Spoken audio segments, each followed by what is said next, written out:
बिस्मिल्लाहिर्रहमानिर्रहीम exercise 16.1 let's see question number 14।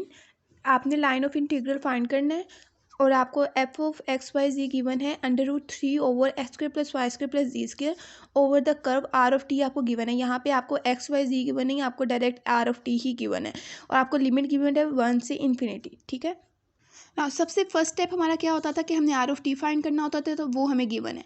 Second step पे हम जाते हैं तो हमारे पास क्या आता है, हम आर ऑफ टी से का डेरिवेटिव लेते हैं तो हमारे पास वी ऑफ टी आ जाता है, तो हम वी ऑफ टी फाइंड करते हैं। तो वी आर इसका डेरिवेटिव लेंगे तो हमारे पास आ जाएगा आई जे के।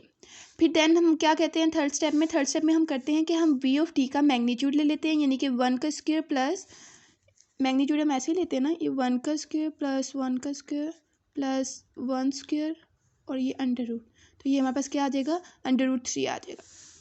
और ये हमारे पास होता है फॉर्मूला।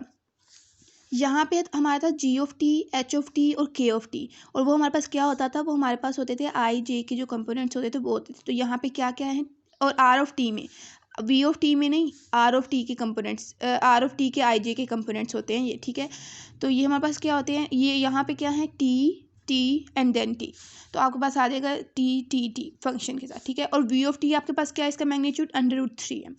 अब आपके पास जो एक्चुअल फंक्शन है जो आपके क्वेश्चन में गिवन है, आपने वहाँ पे एक्स वाई की जी की वैल्यूज पुट करनी है which is T T and T. ठीक है, तो √3 over T square plus T square plus T square, और ये आपके पास लिमिट गिवन थी 1 ओवर इन्फिनिटी, तो आपके पास ये आ जाएगा 3 ओवर 3 टी स्क्वेयर, 3 से कैंसिल आउट हो जाएगा, तो आपके पास सिंपली बच जाएगा 1 ओवर टी स्क्वेयर।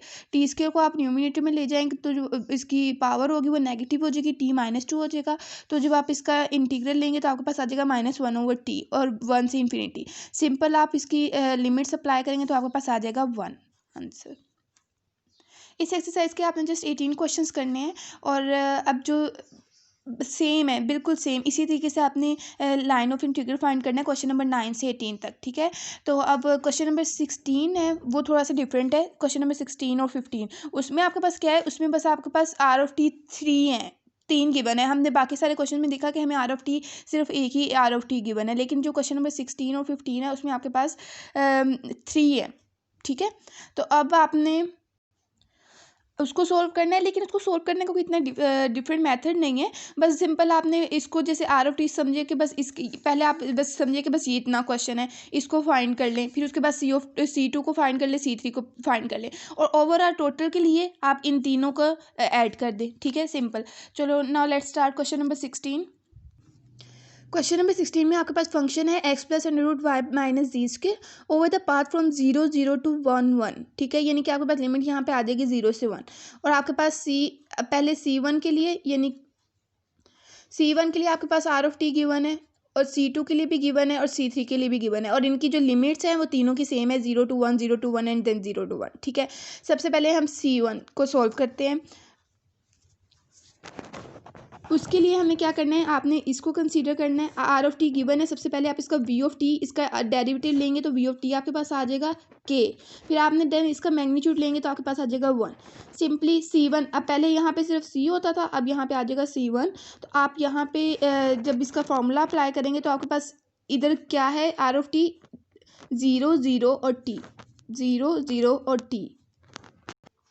ठीक है, 0 0 और टी आपके पास आ गया। अब वी ऑफ टी आपके पास क्या था, वी ऑफ टी आपके पास था 1, इसका मैग्नीट्यूड, यानी कि वी ऑफ टी का मैग्नीट्यूड आपके पास था 1। अब आप जब इसको 0 0 टी को आप इस एक्चुअल फंक्शन में आप पुट करोगे, यहाँ भी 0 आ जाएगा, यहाँ भी 0 आ जाएगा, और यहाँ पे आ जाएगा -t², तो यानी कि ये -t²। तो अब आप जब इसका इंटीग्रल लेंगे तो आपके पास आ जाएगा t³/3, और लिमिट अप्लाई करेंगे तो आपके पास आंसर आ जाएगा -1/3। ये आपके पास किसके लिए है, ये C1 के लिए। ठीक है, ये आ गया आंसर। अब आपने C2 और C3, नाउ C2 आपके पास क्या है, R of T is equal to TJ plus K। ठीक है, और 0 से 1 तक आपको लिमिट रहता है। तो सबसे पहले आप वी ऑफ टी फाइंड करेंगे, वी ऑफ टी फाइंड करेंगे तो आपके पास आ जाएगा जे, और फिर वी ऑफ टी का मैग्नीट्यूड ले लेंगे तो 1 आ जाएगा, और सिंपल फार्मूला अप्लाई करेंगे तो अब आपके पास जहाँ पे क्या है, आई कंपोनेंट 0 है यानी कि 0x की वैल्यू है, और टी कंपोनेंट जे कंपोनेंट आपके पास टी है यानी कि y is equal to T, और के कंपोनेंट आपके पास 1 है तो यानी कि z इज इक्वल टू 1। जो हमारे पास क्या था एक्चुअल फंक्शन, हमारे पास क्या गिवन था, हमारे पास फंक्शन था x plus under root y minus g square. ठीक है, इस फंक्शन में आपने x की जगह पे 0, y की जगह पे t और जी स्क्वेयर की जगह पे 1 पुट करना है।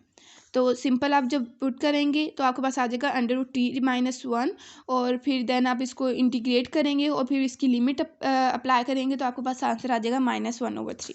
ये हमारे पास था C2 के लिए। अब C3 हमारे पास क्या गिवन था, C3 में हमारे पास आर ऑफ टी गिवन था TI plus J plus K। ठीक है, और लिमिट वही थी 0 से 1। ठीक है, तो सबसे पहले आर ऑफ टी का डेरिवेटिव लेंगे तो हमारे पास आ जाएगा V of t which is equal to I, और फिर इसका आप मैग्नीट्यूड लेंगे तो आपके पास आ जाएगा 1। अब CO3 फाइंड करना है आपने, तो आपके पास आई का क्या कंपोनेंट्स है, यानी कि x is equal to T, Y is equal to 1 and z is equal to 1।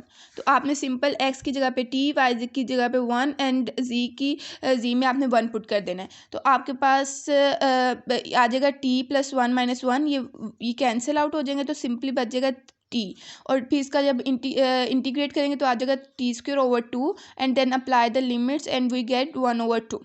अब सिंपल आपने C1 फाइंड किया एफ ऑफ डी एस, फिर आपने C2 F of D S find किया, देन आपने CO3 F of D S find करनी है। लेकिन जब और हमें चाहिए पूरा ओवरऑल C, तो आपने क्या करना है, C1 plus C2 plus C3 कर देना है। C1 आपके पास आया था -1/3, C2 था आपके पास -1/3 एंड प्लस C3 आपके पास क्या आया है 1/2। तो देन आपके पास ओवरऑल जो आ जाएगा आंसर वो आएगा -1/6। ठीक है।